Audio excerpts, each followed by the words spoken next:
This week on Talk of the Town, we have all the details on the upcoming Slothathon. C&R Trailer Sales is holding their annual spring open house this week, and we highlight the Robotics Club as they gear up for the World Championship.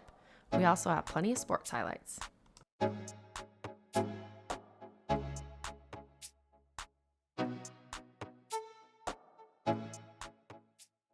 Participate in Tremonton's annual Slothathon, kicking off on April 30th and finishing on May 30th with a celebration at Schumann Park. Just bike 4 miles a day, and if you don't have a bike, get a discounted Results Gym membership by participating. Swim 17 laps in each of your 10 visits to the natatorium with a free punch pass. You can run less than a mile a day throughout the month and reach your goal of completing a triathlon. In this fun Slothathon challenge, Tremonton's community event coordinator, Kaya Wimber, has additional details and will be in next week's Talk of the Town episode discussing this year's Farmers Market Series and Get Out community events. It starts April 30th and it goes until May 30th. And that one is a triathlon. It's actually a full Ironman. And you have a whole month to complete it. So that's exciting. I'm actually going to participate.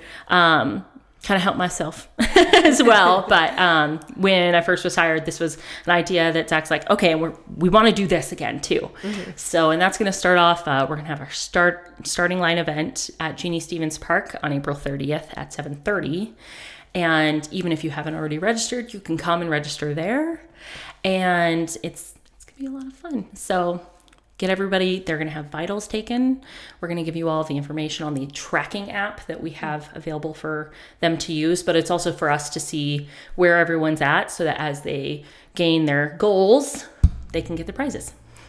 C&R Trailer Sales is holding their annual spring open house May 1st through 3rd. Come have lunch and enter to win prizes. Enjoy a free RV summarize with roof check. There will be part specials, service deals, and blowouts on RVs and horse trailers. Talk of the Town is made possible by supportive sponsors who love our community. Show your love by supporting them today. I'm Preston Ritchie. I'm the faculty advisor for Bear River Robotics, and this is my 10th year in VEX Robotics. This guy right here is Jeff Jensen, and Jeff is actually the coach. He's the one that does all the work. Mostly I just take credit. VEX Robotics is based on a game that everybody in the world plays and a kit of parts that everybody has access to. So the robots are different, they're made differently, but they're made from the same parts. So no team has any kind of an inherent advantage over another team. It all comes down to engineering. Each year we get a new game. That was a game object. All have been different game objects in a different game, and you basically run it 2-on-2. So you have 2 robots. Each team builds their own robot, but when you go to a tournament, the computer puts you together in different matches where you're just put with some other team at random. Now at Worlds, you might be put with a team from New Zealand or China or Kazakhstan. And there is a Google Translator station at every field so that you can plan. You have to work together with these people that you've never seen before to work out offense and defense. So it's basically 2-on-2. It's a 2-minute match. The first 15 seconds of the match are an autonomous period where the robot goes on its coding, and the last minute and 45 is driver controlled. 75% of the matches are won by the team that wins the autonomous, because generally they're the better team. We go to a lot of tournaments. These teams have actually done very well. In fact, all 8 teams have won at least one tournament this year, which is a big thrill for the students. The trophy case is full. We're giving away trophies and trying to keep just the top trophies. But if you look, those trophies in the middle, those 5 in the middle, were all won at the World Championship tournament. And the highest one is the division champion, which we won last year. And we came within 1 point of knocking off the world champion. They beat us, but only by 1 point. So we're pretty proud of that one. So these are state tournament and so forth. But for Our top awards, you can look at these banners. The third year was 17-18, and we went from winning nothing to winning the Utah State Championship, one team. And since then, you can see there's excellence awards, there's skills champions, and every year we've earned something, and we've added to the banners. We've got space for one more banner there, so we're going to have to start taking some of these banners down to add we already have 4 from this year that we've got in the robotics room we haven't hung up yet. Those are banners that we won at the World Championship. It's a high school excellence award. So the top award at any robotics tournament is excellence. That goes to the team that is the best rounded. They've got to have high competition scores. They've got to have high skills scores, both driving and coding, and they've got to have high engineering design scores. And if they are top across the board, the division champion last year, we went, and I think I mentioned we got beat by the world champions by 1 point, but we competed for the world championship in the dome at the K. Bailey Hutchinson Center in front of 10,000 screaming fans, and it was quite an experience for a middle school kid to do that. We've saved our top robot from each year, and we look at them because there's mechanisms that we can copy, but those robots, as good as they were in the year that they were put on the shelf, would be absolutely useless in this game because the game changes and you have a purpose-built robot to handle whatever, and we have no idea what next year's game will be. Each time you have to build a new robot. There's restrictions on it. There's one robot over there. When we were stacking those cubes, I thought, man, we'll never get more than 4 or 5 high. They were so slick and so slippery, but the kids developed this tray, and the robot would open up. It'd go boom, boom, boom, and it would open up, and it would be 6 feet high, and they would stack those up there, and then they would gently put them in the corner without tipping them over. It was a beautiful thing. I'm Jackson Thompson, and I've been doing robotics for 5 years. I'm Atticus Wintward, and I've also been doing robotics for 5 years. My name is Tucker Nielsen, and I've been doing robotics for 5 years as well. We are all juniors. Our team is 98548H. So 98548 is like the Bear River number, and then the letters specify the separate teams that are part of it. We've got 8 teams. We've got, 5 high school, 3 middle school. A lot of kids. We've got a lot of people. It's grown over the years a lot. We've got pictures over there of our team photos each year, and you'll see it go from 3 rows to 4 rows and expand every year. So there's a lot of kids that participate in this program. It's highly recommended to start your first year of middle school because then you just have as much time to get as good as possible. I really like building the cool mechanisms and cool robots. What interested me in robotics is, as a child, I was really into Legos and kind of just building cool stuff, making contraptions, and when I saw that there was a robotics program, I thought that was a really cool opportunity to be able to build in a competitive situation and to be able to improve skills and develop engineering abilities. I joined just off of a whim. My mom was like, hey, go try this out. This would be really a fun thing. I think you'd like it. And I kind of enjoyed stuff like this. And so I came here one day and I've just never left, basically. The one thing I really enjoy about it is I'm not very productive when I'm at my house. I just sit around. I feel lazy. And so when I'm here, I'm doing things. I'm interacting with the robot. And one thing that I've really grown to love is just being able to drive these awesome contraptions and coming up with ideas and designs to perform the game as well as possible. When I first told the coach that I wanted to join the program, he told me that you'll essentially have to sell your soul. And I was like, okay, sure. And that wasn't as ridiculous as it may seem. We are here quite a bit of time. The more time you put in to this program, the more you'll get out of it. I stay as late as my parents will let me, essentially, in order to get the robot done before we have competitions. And that's proven to work pretty well for our team, as we've won quite a few awards this year. Our season kind of starts like right in May if we want to. We personally start more June, and then we take a summer break till August. But we will find ourselves coming in as much as we can, and like as soon as our new thing is revealed every year, we immediately start thinking, what can we do to meet the requirements we have to. And like this year, we have to like score rings and onto goals, and we have to like climb a ladder. And immediately after we saw it, we started thinking what would work to do those things. Parts-wise, there's the same selection of parts everybody, all the teams can use throughout the season. You can, however, use those parts in whatever way you see fit. So there's this basic kind of metal, but you don't, and it'll come in like 1 or 2 different sizes, but you can cut it into any shapes you need for your applications, or along with the other parts. The more creative you get with the limited material they allow you to use, the more you can do with the program. And so the top teams will come up with more creative solutions with the parts at hand. We'll be attending Worlds May 5th through, I think it's the 8th. We compete 3 days. The first day is kind of just like you go, you check in.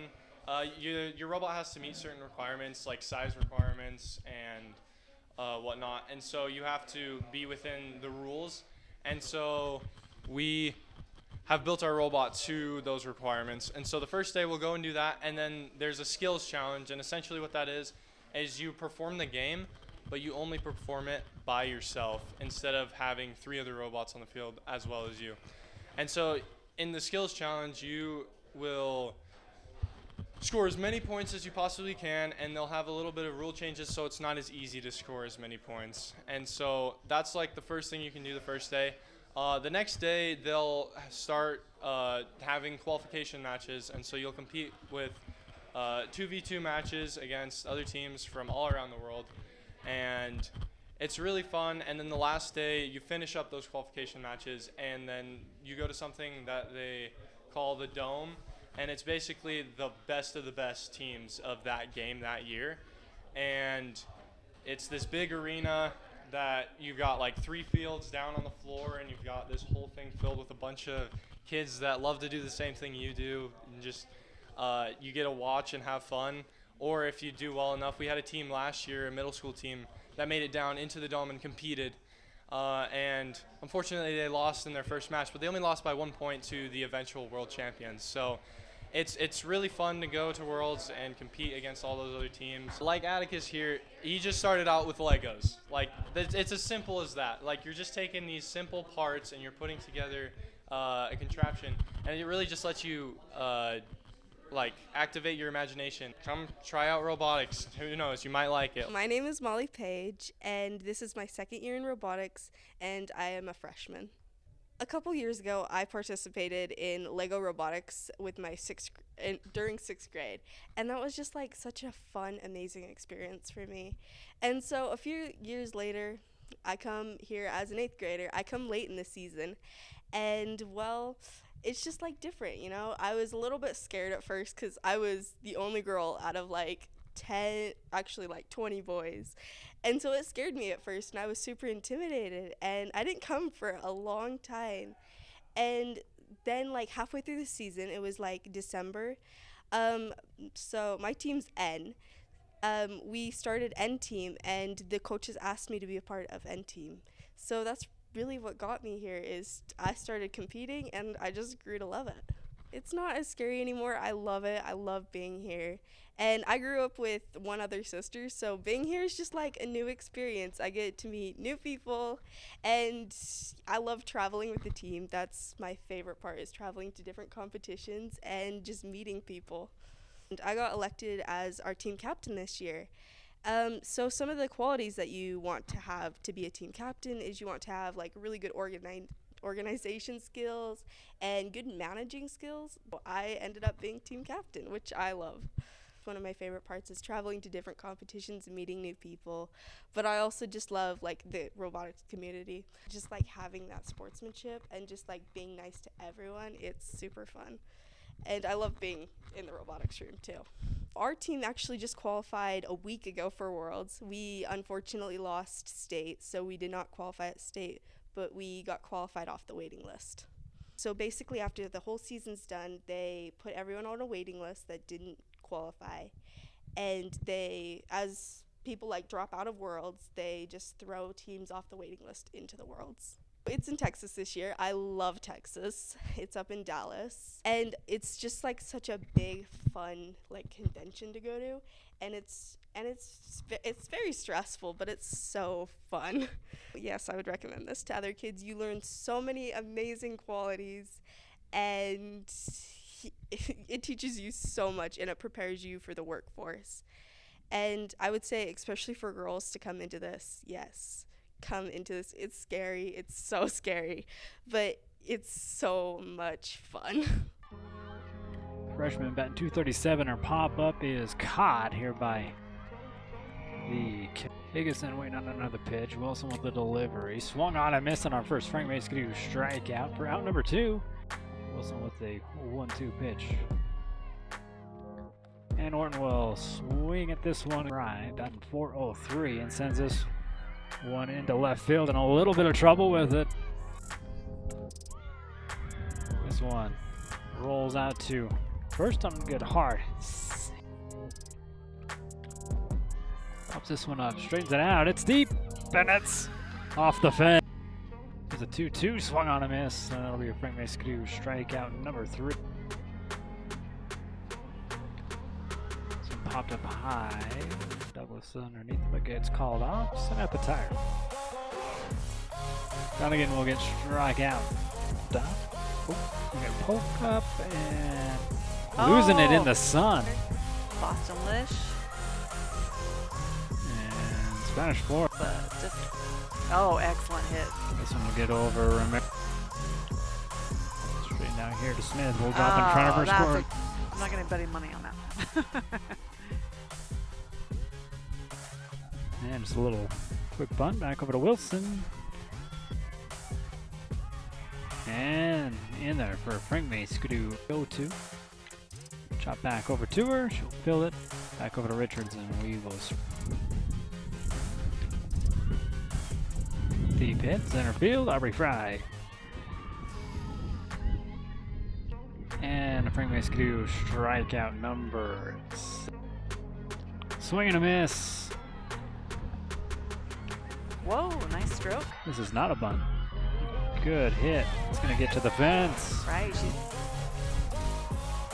solid hit out here in center field. And that one, Tyre gets this one straightened out. And it's in. Stays back. And this one hit hard. Gets over the third base mitt and pops. Takes a wild bounce. And Douglas snags this one out of the.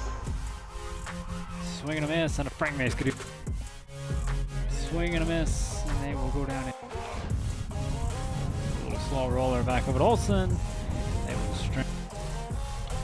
The 2-2 swung on out here to Aubrey Fry. Swing and a miss, and a Frank Mace could do strikeout.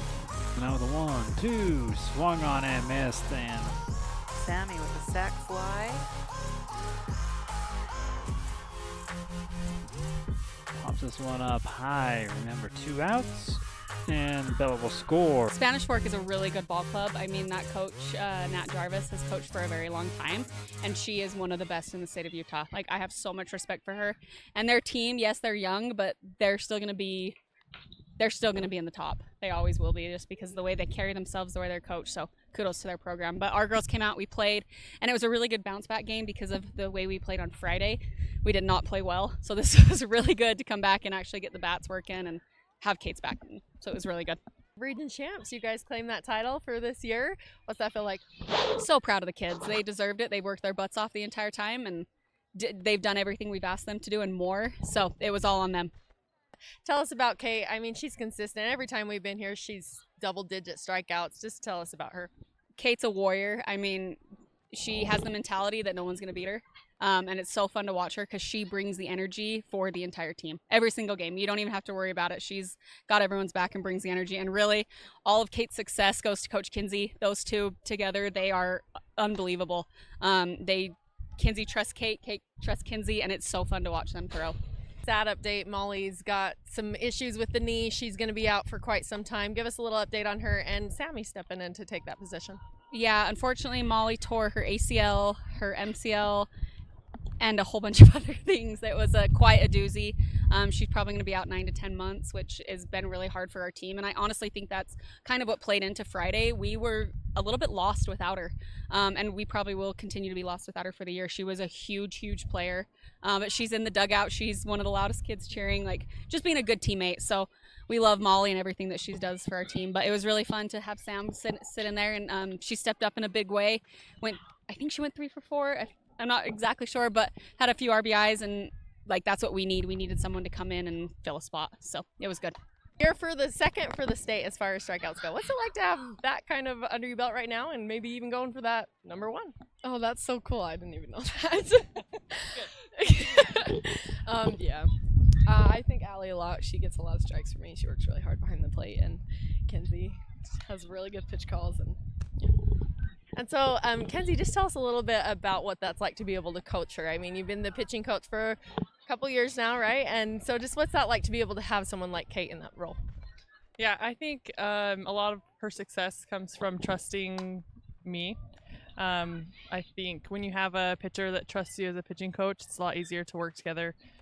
And then I focus heavily on spin, and Kate's just took that with me and ran with it. And so these past couple of years, we've really focused on spin, and that's, I think, what's made her so successful. She knows how to spin the ball, and that's, to me, most important in pitching and softball. So.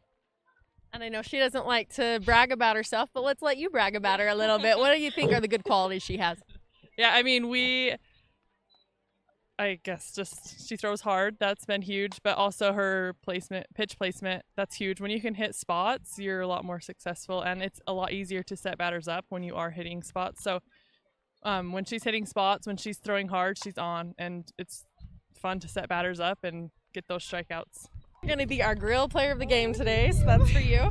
And Coach had already kind of mentioned, I was going to just confirm, you did go 3 for 4. You had, even on the one where you got the fly out, it was a sack one. You got your first run off that. And then you had an RBI single, a single, and then, or an RBI double, RBI single, and then another single. Just great hitting today. Tell us a little bit about what that's like to be able to come into that position and be able to do so well. I don't know. I just had to go in with telling myself to be confident in myself and knowing that I prepared myself, and then just like doing it for Molly because I play summer ball with her and I think of her more of like my friend than just a teammate. And just like playing it for Molly because she wants me to be there, so I'm just doing it for Molly.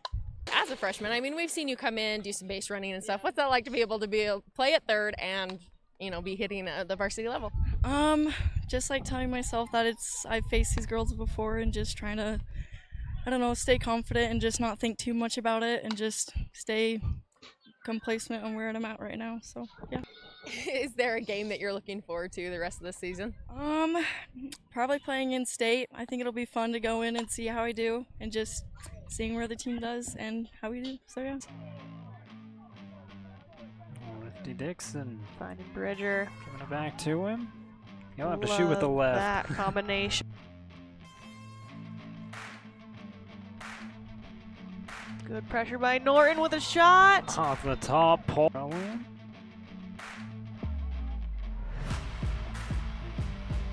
Congested there in the middle, but Nathan James with another save. Good win by Trent Beatles.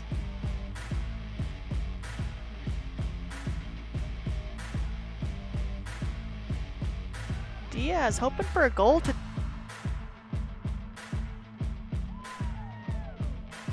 It's a nice ball in. There was there. Come on, Quinn.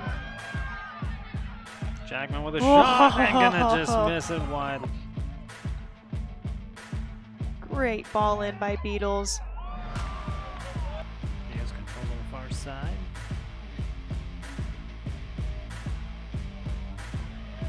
Put it through Higley centering it back up here to Jackman. And another. Gave out of the lens. Try to get fancy with it. And that is a Just under 11 minutes. Big throw and a hop gets past. Opportunity. And there it is. Good through here to Adams. Bridger giving it back over here to the middle. The lens with the shot, no good. Rebounded up here by Gustavo. He's not going to call that one. This ref typically lets teams play and won't call a lot of things, but with it being chippy, I wouldn't be surprised that he's going to call some more. Gustavo with a good pass. Adams collects. Bridger's got a little more gas in him. Here to the middle. Goalie comes out, ball still loose. Gustavo with the rebound. Get it back over here to Quinn Jackman. Wanted a little bit more on that one. Norton with the ball in. Adams wants. So we talked about our goals at the beginning of the game. One of the big goals was finding those passing triangles, looking up and knowing who you're passing to. How do you feel like we did on that? I think we did really, really well on that. Our passing was phenomenal. We had the movement off the ball. We were finding those people who are on the run, ready for that ball. Especially that last little bit of the second half. It was fast. It was going. We had so many shots on goal because of it. We executed that well. It took us a little bit to get our feet underneath us, but I really think we dominated on that. Yes, definitely. The boys played phenomenal tonight. They definitely controlled the first and second half. They did really well. They just couldn't quite find the back of the net. So what are we going to do to fix that? I'm going to sew my face on the back of the net, and if it takes them having to hit me with it, that's what it's going to take. Practicing more on shots.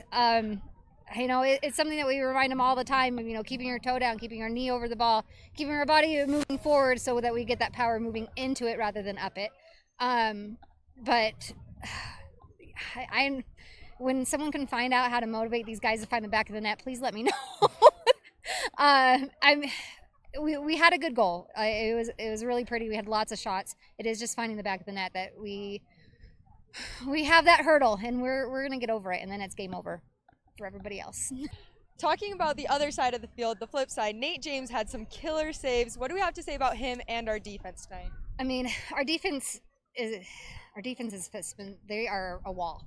Honestly, and there are a couple of things on the defensively, those crosses and finding that back post of marking them that we got slipped up on a little bit, which caused some goals, but they work so well. Whether it's 4 of them back there or 3 of them back there, they adjust and they play phenomenally. They have such great hustle. I can't say enough about the hustle of our back line.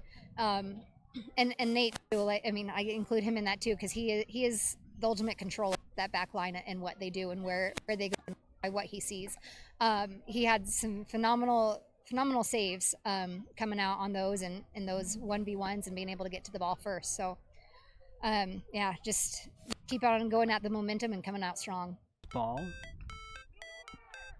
Slow roller down the first baseline. Oliverson.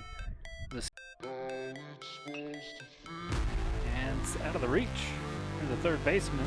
Off in with the pitch, and Shorty sends it into the gap. We'll score a run. Lines this one, gets over the shortstop. Catcher. And that'll be the first Frank Maskadoo strikeout. Payoff swung on. Hit. Sanchez close it out of the dirt. They'll get out number 2. And bring me Skidoo strikeout. Athletics, really. Off speed, swung on, hit deep, and will drop. Pitch will get past second baseman, hit back the other way. Swing and a miss on a frame base, Skidoo strikeout. Swung on. Over to second. Snagged by Oliver. The delivery taken on a Frank Maskadoo strikeout. And again, nice little hit out there in center on a hop. Bases loaded, 1 out. Be a little chopper, a little trouble with it. That'll score a run, and Sanchez has got speed to beat the. This one shot through the gap, score. right field. Different view of the game, and there's a Frank Mascadoo strikeout. Good hit, center field. Summers, round number 2. Chop over here to Bell. Put Oliverson for out number 3. Little roller over here to Gardner, and the throw to Oliverson for out number. This one lined out. Sanchez tried a 2-out round. Good hit. Barvis get out number 1, and the stretch. Little hit down here to Gardner. Fields it again, and the throw to Oliverson for out. Dakota with another pitch. This one hit well into left field. And a Frank Mascadoo strikeout. And a shot in. Good pass, and there's Carson. Tassel. Good pass here by Wilkinson. And sneaking that one in. Carson Van. Harrison Roberts drives in, and another save here by Andrus, going all the way around the crease, puts up a shot.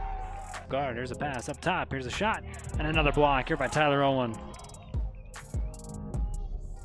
Brown here to Avery, good window, and a shot. Good pass, and the shot. Back over to Brown. Avery again. And he'll get goal number 2 for him tonight.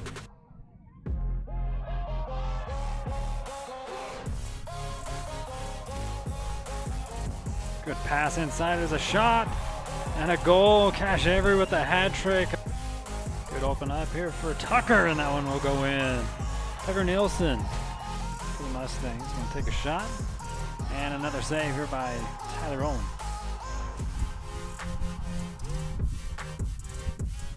And Tucker Nielsen with the hat trick. That takes a screen though, drives inside.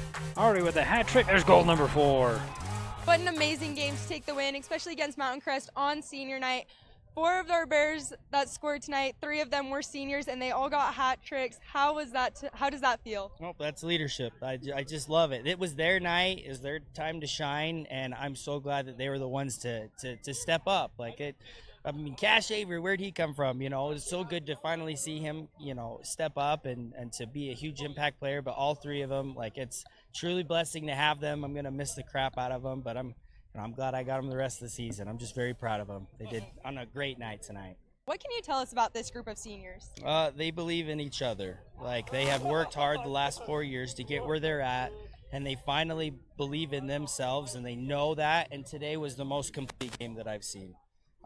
They've been able to handle the adversity. They've been able to be patient on clears, and then offense just had the confidence to just play their game, you know. And so we saw a lot of aggression come from Mountain Crest, which slowed us down in that second quarter. But we responded. And that, you know, our message was like, we got to be the aggressor. They are the aggressor, and we got to change that. And we came right out, and that third quarter was beautiful. So this team is great. They're showing it, and there's no stopping us at this point. What can you tell us about the games coming up? We have a few hard games, and we have Green Canyon especially, which was a crazy hard game, super fun, really in it there at the end. What do you have to say about those games coming up? So a couple things. We'll have Max Anderson. We didn't have our face-off guy the first time we played them. And then Wyatt Reeder is the short stick midi as well. We didn't have our 2 key players. So this will definitely be a different game, face-off wise and defensively. But my offense is a lot more confident. They pressured out on us. We were kind of playing timid and scared. But with the confidence coming into this game, it'll be a much different result. And I promised that the last game, the Green Canyon, and we'll see a different Bear River team. So we're ready. We're ready for Green Canyon. Gunnar, you've all 4 years, you've seen this team learn and grow, and you've been for a really long time. How does it feel to come back out and win tonight on senior night? Oh, it's great. We've had troubles in the past, and it's been nice to have everyone come together and win this year. So that's awesome. Tyler, you and Gunnar, you're really close. You really look for him on defense, and you guys play really good. How does it feel to play with Gunnar on your senior night? Oh, I love it. Me and Gunnar have been playing since 6th grade together. He's always been my guy. I throw it too. I always sell you with him. If you guys watch that, he always knocks me over every single time. I can always count on him. He's my buddy. That's so awesome that you guys have that friendship. Now, Tyler, you have one of your coach's sayings on your helmet. What can you tell us about that? So, Coach Eddie, he died on my 18th birthday this last year. I wasn't playing back, again this senior year, but he was the reason. I promised him before he died that I come back. On the inside, it's one of his. I bet a bunch of these guys are going to know it. Stop jacking around. It was something he always told us. On the outside, I got in memory of the wicked Boston dude. And if you see on my walkout, I'll touch that, point to the sky because I know he's looking down. Okay, Max, you were injured at the beginning of the season. You came out super hot. You're still our main face-out guy. What do you have to say about that? It's lacrosse. It's fun. Won the last season of high school sports, so might as well go for it. Yes, you play all 3 seasons of sports. A lot of you guys do. How does it feel that you get to end with this amazing lacrosse season, just coming out and winning a lot?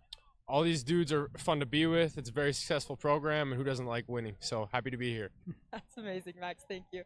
Okay, Dixie, you play in all 3 sports, and they always talk about you're always right there. You're always ready to go, super amped up and out there. You play defense, and you're one of the smaller guys on defense, but I bet every other team's attack is scared to see you coming. How does that feel? You know, it feels pretty nice. It feels pretty good to, you know, lay some hits and put some bodies on the ground, especially the goalie. That was pretty sick. So. Okay, Wyatt, you were also injured at the beginning of the season. What did you have to do to come back and be out here tonight? Just work hard at getting back and just keep composure and know that everything's going to work out in the end. So. Yes, definitely. And you guys have an amazing team chemistry between all of your seniors. What do you have to say about your friendships on this team? I think they're solid. I think we all work together as a unit, and that's what makes us good this year. So. Brownie, you had an amazing game tonight. You played super well. You were up here with our top dogs over here. How do you feel about tonight's performance? I feel like it was a really good team game. We just had really good chemistry, and it was a really good team win. Hey, Carson, you were one of our players of the game. You play offense. You had an amazing night. How does it feel to come out here and play with these boys especially? I mean, it feels pretty good. I love every one of them a lot, so it feels pretty good to come out here and kick A with them. Yes, definitely. You were also pretty close to Coach Eddie, so how does it feel that on your last season you're winning a lot? I mean, you can tell there's something different from like team chemistry to something else. There's something bigger we're fighting for here, so that's why we're going so far and so good. That's amazing. Thank you so much, Carson. Okay, Cash, this is your last high school season. You play a lot of sports. You're definitely one of the leaders in every single sport. What does this season mean to you? I don't know. I mean, it's tough. I love my basketball team. I loved our football team, but obviously we didn't have the outcomes we hoped we would. So ending it in the spring, coming off on a couple solid wins, you know, winning record, it feels really good. And just like these guys said, the team chemistry is just something else, you know what I mean? So we love to see it. What do you have to say about tonight's performance especially? I just feel like it illustrates just our team chemistry, you know what I mean? I mean, these idiots back here, they're messing around, but I love it. They love it. I mean, I think that's just what makes our team a little bit, a lot different than a